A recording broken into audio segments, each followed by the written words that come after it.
and we're going to have a really great talk about what's going on inside New York City and elsewhere in the United States, is Martin Snow. People might know him from Real Housewives of New York, or maybe from boxing.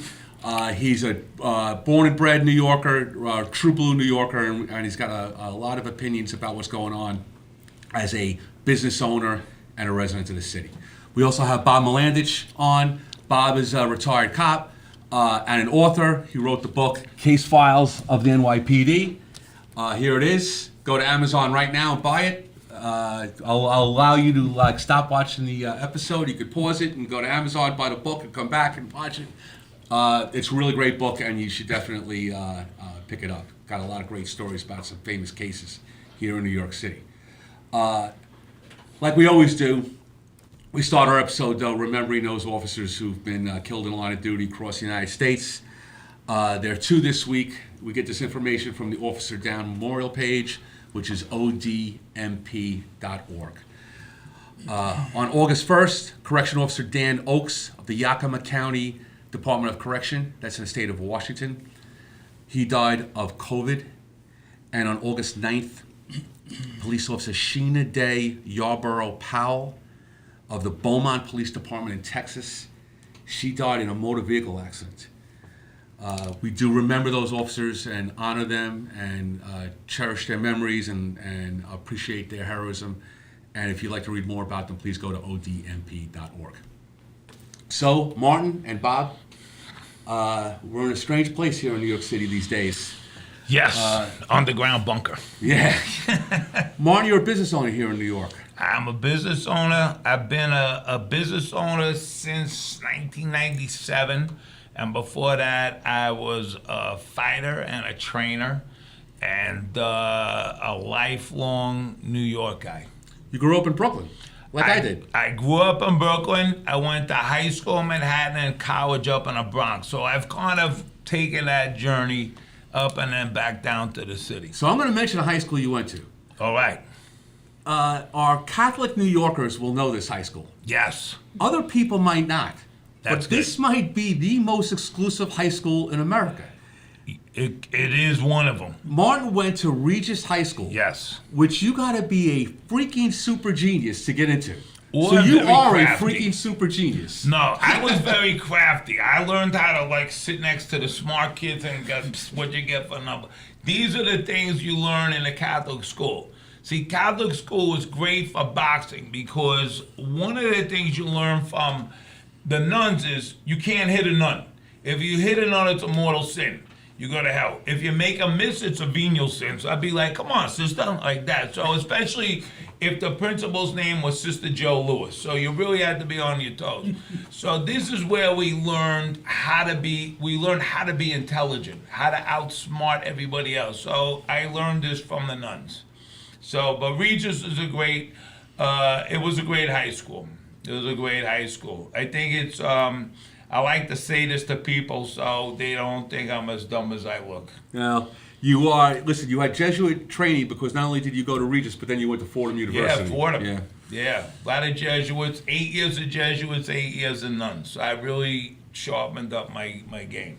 Who were the better boxers, the nuns or the Jesuit brothers? The nuns were harder hitters, but the Jesuits, had a better chin. You could hit them and they would, sometimes the nuns, they had like a glass jaw, but we never got to test though. The fear of God that they put into you never really got to test. But the Jesuits sometimes, boom, you hurt your hand on it. They could. What kind of nuns were they? Do you remember the order of the nuns? Yes, Sisters of St. Joseph of Halifax. And I don't know why. Those are like Canadian nuns. What is that? Everybody's first name was Joseph. I don't know why they did that. We had Sister Joe Lewis, Sister Ray Robinson, very fast hands, very fast. But it was tough back then. The Catholic schools are tough now. But I'll tell you something though. When you hit the kids, they really feel they're getting their money's worth. When you hit them, they really stay taut. But now, they don't hit the kids in school, but I hit the kids in the gym. Not kids, I hit the adults, and they're like, yeah, I'm really, sharpen up their skills. It's tough love, but I got to teach people how to think different. You know, boxing is great for everything. I'd love to teach all the police how to box because you know law enforcement officers, and you got to be able to see things differently. You know, the idea that everybody's fighting each other. Why? You know, your enemy isn't eye level. The one thing a fighter needs is an opponent. So when you look, everybody wants to kill each other. Why do they want to do this? Because we're wired for war. We're not wired for peace. We're wired for war. But your enemy's not eye level. Let's look up and see who's pulling the strings. And when you see that, and that's when the lights open. That's when the curtain is lifted, and you see those people. You know, it's disgraceful to see these people. I go up there and I watch, you know, this nonsense that was going up in City Hall Park, and, you know, people going up to cops and screaming at them, doing all this stuff. That's not brave. That's not courage. That's cowardice. But the same reason a guy died in Minneapolis was cowardice. If you put that knee on that man's neck like that, and everybody just sits there and doesn't do anything, you know, and people talk about having white privilege. I'll take my white privilege and I'll make sure that guy's knee gets off, and I don't care what happens. And maybe I have advantages in that sense that I understand. Look, I got, you know, you black people are thinking immediately, I can't do that, I can't stand up to that guy, I can't. Okay, but I can. You know, look, my grandfather's a cop, my cousin's a cop, but at some point, somebody's got to say, you know what, get off his neck. Yeah, Officer Chauvin out there in the Minneapolis Police Department, he certainly, he did it, he really hurt the profession. He's a murderer, yeah. I don't think people are given proper perspective, though. I mean, cops have millions of contacts with Americans every day. Right. I think when there's millions and millions of contacts, the potential, you know, you're never going to have perfection. Right. And unfortunately, you know, there was some kind of perfect storm that happened there out in Minneapolis that caused this guy to act, you know, abhorrently and kill this man.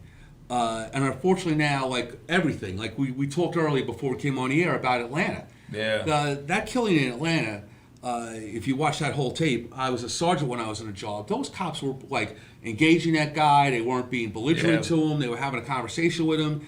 And it came out, you know, he's drunk driving. And they say to him, hey, listen, you're going to be arrested. You got to put your hands behind your back. And the guy decided to fight. Yeah. And then he took the taser and he fired the taser at the cop, and the cop returned fire. Yeah. I think, to tell you the truth, if someone fired my taser at me, I might return fire, to tell you the truth. I mean, I can't, you know, because if the guy knocks me out, now he's going to take my gun and kill me. Yeah. And so, of course, that caused rioting in Atlanta. They're not the same thing. Yes, it was a police officer, and yes, it was a dead person. Yeah. But what happened in Minneapolis and what happened in Atlanta are absolute two different things. And then you have now Chicago, just 2 days ago, where the guy was shooting at the cops. And the cops fired at the guy and killed him, and that caused rioting to happen in Chicago. I think the Minneapolis incident unquestionably set policing back 50 years. Yeah. It's something that we're going to have to dig our way out of, whether it's fair. It doesn't seem fair. But just to give an example, just one example of how unreasonable the elected officials can be, and then when the elected officials make comments such as what I'm about to tell you, you know, the public hears this and the public agrees with this, and yet it's against everything that we're taught as police officers. I can't count how many officials appointed and elected in Atlanta said why they knew where he lived. Why didn't they just let him walk home, and they would go get him a couple of hours later, let him sleep it off, let him go home? Could you imagine us being trained to do that, or if we ever told our superiors that that's what we did with a drunken driver? Yeah. It would be, we'd be criminalized. We'd be on the front page of the paper. Well, it's like being in a ring. You know, everybody can sit there and say, well, this is what, you know, it's like the kid who goes to the Golden Gloves, he goes, oh man, I could win the Golden Gloves. I could knock that guy out. And then he goes into the ring and it's a different story. You know, you train for things. And, you know, I honestly think that one thing that, you know, would help everyone is training people how to box. The biggest disservice they've done is take away the PALs, the cops and the kids. It wasn't that kid, it was my fighter, and that's my coach. And when you bring people together like that, oh man, then it's magic. We had Pat Russo on the show. Yeah. And he did some of the heartwarming stories he told us about the kids, and then when Yeah. they grow up, and he runs into them as adults. Yeah. And he's one of the most important people in their lives as they were growing up. My old trainer, Bob Jackson, he got 2 guys out of he was a sergeant up at Sing Sing. He got 2 guys out of prison that were there that were wrongly convicted, you know? And this is a guy that stood up for these guys and went out there and you know, one with Dewey Bozell. And, you know, it's easy to throw, you know, people are not disposable, you know? People are not disposable. You know, the people that you see on the street now, our greatest resource are people. And when you see all the homeless people on the street like that, what are they doing on the street? You know, drugs are the devil. Let's address that problem. Most of the problems you see happen around drugs. You know, why is this so prevalent? Why are people, you know? Well, there's also so many increased instances of mental illness. Yes. Some of which at least might be caused by drugs. Yeah. But I've lived in the city since 1980, so it's 40 years. Yeah. And I have never seen, I mean, I lived through the dangerous 80s. Yeah. Where there were homeless, aggressive panhandlers, squeegee people. Yeah. But I don't think it's ever been as intense and potentially dangerous Yeah. as it seems now. There seems to be a lot more element of danger that I feel on the street. Man, think about the drugs that are on the street now. Before, people were doing cocaine, weed stuff, heroin, stuff like that. Now, they're doing these drugs that are making people absolutely psychotic. Crystal meth and all this other stuff. Right. People, they're absolutely psychotic, and That- people try that to K2 self-medicate. stuff.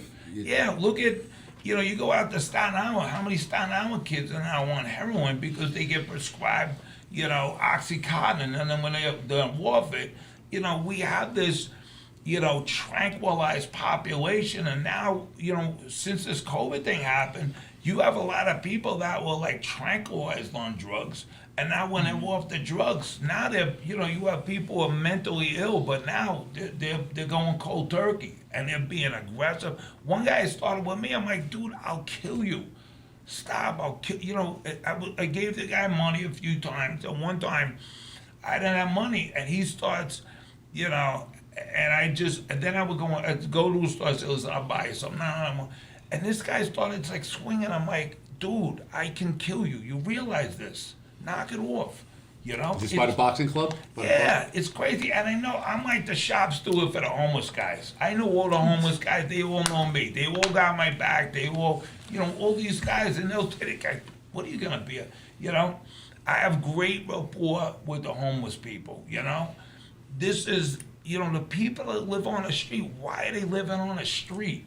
Why is this Band-Aid with this idiot de Blasio is putting them into hotels? That's not going to help them. So your other boxing club is in L.A. It's in L.A. And L.A. has a huge homeless problem. They have a bigger homeless problem, I think. If you're going to be homeless, LA's a place to be because, I mean, the weather's nice all the time.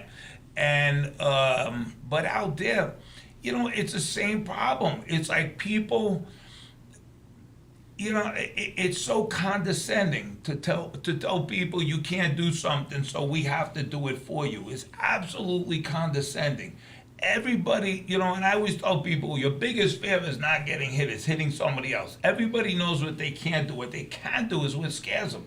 But this is the journey you have to take. Everybody has to take this hero's journey. But unfortunately, not everybody goes the whole way. You have to. Everyone, and this is what I tell people over and over, everyone is a legend. There's never been another one of you, there never will be again. So tell us your story. If you wouldn't read a book about your life, then why the hell are you writing that? You are a legend. You didn't get put down here by accident. You're here for a purpose. But when you get hypnotized and mesmerized and indoctrinated into thinking you're just like everybody else and you're okay. And no, you were born great. At what point did you not become great? Now go out there, be greater, take chances in life, roll the dice, go out there, make your mark in the world. If we're all gonna die one day, well, let's not follow the crowd. We are all going to die one Yeah, day. so carve your name in the wall and be a rebel. You're not being a rebel by screaming at a cop and doing all this stuff when you got everybody behind you. No, go against the grain. Do something different. Stand up, stand out, be different. Be a rebel. I guess some people are too afraid to stand out, so they join a mob so they can have that mob strength, that mob mentality. Well, right? they get indoctrinated into thinking that they're not special, that they're not different, that everybody's got to be, and then they'll, don't be famous on social media. Be famous on your block. Let everybody know on you who you are and know who they are. If everybody, look, I grew up in Brooklyn where it's a neighborhood. Bob, it's neighborhoods. You're from Bay Ridge. You knew everybody on the block. They knew you. If everybody's looking out for everybody else, we're fine. Look, people go to war. They're not fighting for their country. They're fighting for their neighborhood. If everybody fought for their neighborhood, if everybody's looking out, be famous on your block. Know everybody's name. They know you. You're looking out for everyone. When I was a little kid, I'd be 4 years old. My mother sent me around the corner to get a loaf of bread and a quart of milk. So I go over to Pete's, and Pete's like, I don't have the bread. Hold on. He'd hop over the counter, run across the street to Murray's, get a loaf of bread, come back and say, here you go. And that's a neighborhood. Everybody's looking out for everybody else. We used to sit on a stoop and talk and play stoop-o and everybody. Let's go out and play games. When kids are inside all day and people are, they're looking at screens and stuff like this. What's the problem now? Everybody's wearing a mask and everybody's afraid to go in. No, screw it. Let's take chances. Let's be rebels. Martin, I'm married to a nurse, so for domestic tranquility, the show's official policy is that you should take COVID seriously and wear a mask. Yes. That's our official policy here on the show. Yes. Okay. Well, I agree. But, here's what they You don't want to be don't that tell much you. of a rebel. Especially, No. Especially in your own household. No, I don't Yeah. want to. I don't want to sleep on the couch tonight. So, look, hon, I got the mask right here, babe. Yeah, but here's the other thing that they don't tell you to do. Take vitamin C, take vitamin D, Right. take zinc, exercise, go out, get some Well, sunshine, do all these things. So to Martin's point about COVID, and we're digressing a little bit about COVID here. People do need to try to keep themselves in shape. I definitely have gotten out of shape over the past 2 years. Like on Facebook. Yeah. You know what came up today on my Facebook memories? 2 years ago today, I participated in a 15-mile run Wow. in Central Park. I was probably 25 pounds lighter, and as an old man, I was able to run 15 miles. And I'm like, I let myself get out of shape, and COVID didn't help. Yeah. And it's against you, because if you're healthier, you have a stronger immune system. And so Right. God forbid the little bug gets inside you got a better chance of Right. defeating the thing, right? Yeah. So that's good advice. Everybody Yeah. should do whatever to try to get themselves in better shape. Well- You own a business here in New York. Yes. Besides Well- all the demonstrations that were near your place, Yeah. let's take the demonstrations and COVID out of it. How's Yeah. the city been doing crime-wise? I mean, horribly, because now, you're enabling people to this is our city. You got people coming from outside of the city. And I'll be honest with you, it's mostly white guys. Shut up. We should have once a month, shut up white people Wednesday, which is white people shut. I don't know if I could use this word, but No, shut. it's a podcast. You could use whatever. Shut the fuck up. White people, shut the fuck up. When you got white people telling other white people how to talk to black people, how about this? How about I just talk to, I got black people around me all the time. There's no problem. We talk. Right, I'm sure if you say something they don't like, they tell you to your face. Oh my God, Right. I got Eric Kelly, who's like the rudest guy in the world, but I have a conversation. We talk to each other. But this idea that people, you're gonna read a book on how to talk to somebody. It's fucking out. It's ridiculous. The enemy is not eye level. The enemy is always up pulling the strings. It's who's the promoter, somebody's making a buck off of this stuff. Let's not fight each other. Let's figure out who's pulling the strings and go after them. That's being a rebel. That's being different. I don't know anybody who's gonna say that guy was justified in kneeling on George Floyd's No. neck. Not anybody. Let's go after those guys.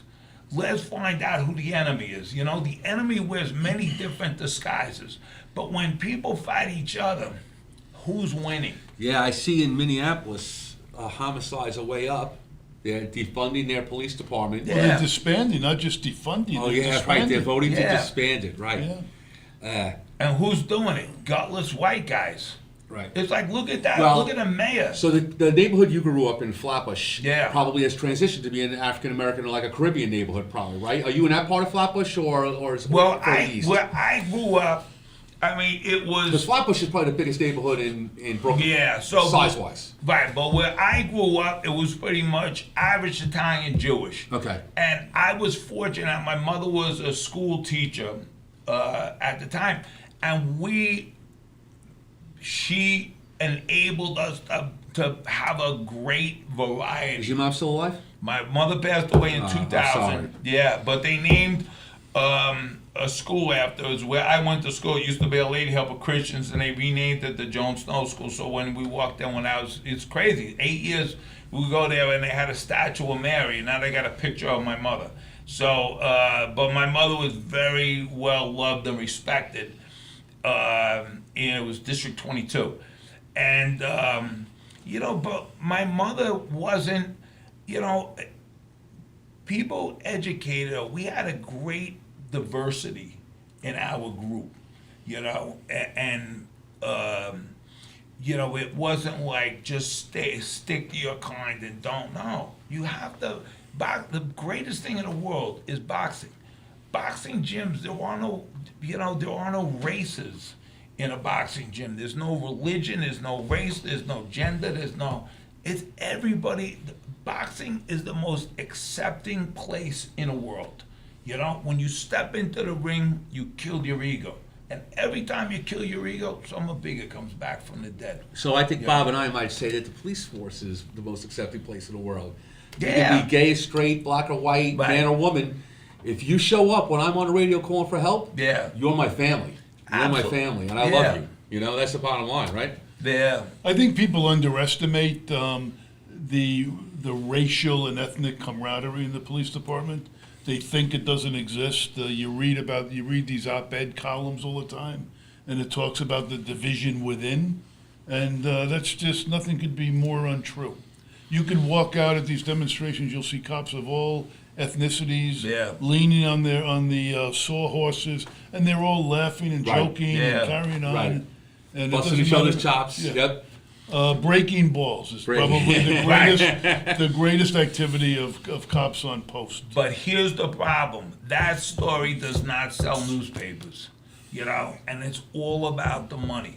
What's gonna sell? If we, who's the fight promoter, Somewhere up there is a fight promoter putting these people against these people and all those people against those people, and let's make who's pulling the strings? You don't think it's organic. You think that there's... No, it's well planned. It's well planned. All this stuff is well planned. When you have a pile of bricks on a street corner, that's well planned. People don't. You know what? We had Bernie Kerrick on the show about, I guess, a month ago. About a month ago, and he said the same thing. He goes, "This is not. Yeah. This is not random. This is being planned and executed." Right. This is somebody's manipulating all the pieces, and then if we're gonna keep looking this way and see that's my enemy, you define yourself by who you're not, and this is my enemy. Okay, but if we were, I remember years ago when Ronald Reagan was saying, if aliens invaded, then we're all fighting. As we're wired for war. We're not wired for peace. We're physically wired for war. Okay, we don't need bigger weapons. We need better opponents. We don't need better weapons. We need better opponents. Let's fight a good fight. Don't be stupid and fight this guy because of some stupid. No, let's find a better opponent. Here's something we can all fight. Death. We're all gonna die one day. Okay. Let's fight those things. We just need better opponents. Don't be dumb. Be a smart fighter. That's why on the back of my shirt says fight the good fight. Everybody fights, but what are you gonna fight? People struggle with their past, and just people struggle with, issues they have from before. Why? Go out there and fight the things that need to be fought. Police officers go out there and they fight.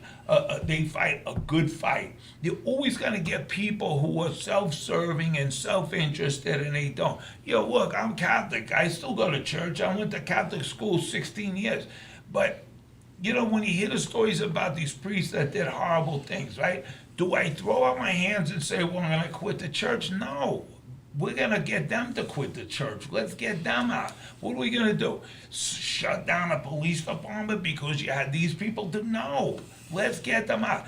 I'm not gonna look at these groups as enemies. So these people, okay, the takeaway, you can't do this, you can't do this, you can't do this as a police officer. Great. People can take away your resources, but no one can take away your resourcefulness, because at the end of the day, we're all rebels. This country was founded on rebellion. So let's stop making believe that we're compliant and all this other stuff. No, don't let that rebel spirit die. We were the cast-offs in life. So we didn't come here. Look, my family's Irish. When did they come over here? Because things were great and now? No, they got starved out in the potato famine. So what are we going to do now? This is it doesn't say on the Statue of Liberty, give us your best and your brightest. Give me your poor and huddled masses and we'll make something out of them. This is where people go and they get kicked out of somewhere else. Fine. Why do people box? Because you can't play, you can't fit in anywhere else. Look, think about this. Baseball, no blacks could play baseball. Why? Basketball, no play. Why? What reason do you have for that at all? But here's one sport that didn't discriminate: boxing. As long That's as true. you're Jack Johnson was the champ. How long ago? Like a million years ago. Heavyweights were different because they had this thing about, well, we can't have a black heavyweight champion, and that's all about masculinity, right? That ties into a whole different thing also. Which we won't say on the show. You can't say this on the show. Especially since you said you're Irish like I am. Well, yeah, and you know what the Irish is, the Irish curse, so that has a lot to do with that stuff. Listen, you were known for being on Real Housewives. The Real Housewives made me famous. Okay. But you also, your boxing club was used on Ray Donovan. Yeah. And you And I had a cameo. and you boxed with some of those guys, right? Yes, Who's the best boxer on that show? I tell you what, this fellow Liev Schreiber, he can throw down. And really? Yeah, I went in there and boxed with him, and he did this film about. He played Chuck Wepner. He played Chuck Wepner. He played the Bayonne Bleeder? I The didn't movie know called that. Chuck. He played Chuck Wepner. This guy, but this is what I like sometimes, because we got a gym out in LA also. Another guy who's an absolute icon is Peter Berg. Peter Berg and he owns a gym out in LA. But Berg comes in, Berg broke his hand on my head. When we were sparring with Berg, he broke his hand on my head. And then I sparred with Schreiber. I was sparring with Liev Schreiber when he was doing a play. And this is what kind of a lunatic he is. That even though he was doing a play, he was still going there and spar with me.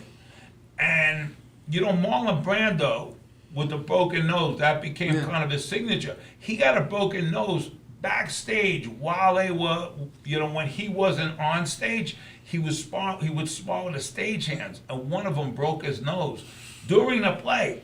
And he came out and his nose was bleeding. He had the whole time and make it through the play like that. But, the people who make it big are the ones who have guts. What happened to courage? What happened to heroes? Well, also overcoming failure, right? Well, you got, Because you're going to get hit in boxing, right? Yeah, but failure is a prerequisite to success. That's right. And too many kids are thinking you can't make mistakes. You got to do this. So what do? They don't try. No, screw it. If you don't make mistakes, Participation trophies, right? Yeah, but you know what? It's you got to reward. You have to reward guts. And unfortunately, courage has become a lost art. And you have to fail. If you're going to go into a boxing ring, you're going to get hit. Well, on that note, we got to wrap it up. Okay. You were a great guest, man. Thank you. I think thank we you, gotta thank you. have him give some pearls of wisdom to Mayor de Blasio. Oh yeah, I'd Maybe like you to train give him Mayor a Dutch Blasio. check. At least hit him He's once a- or twice. But this guy is an idiot. He's he's a spineless idiot.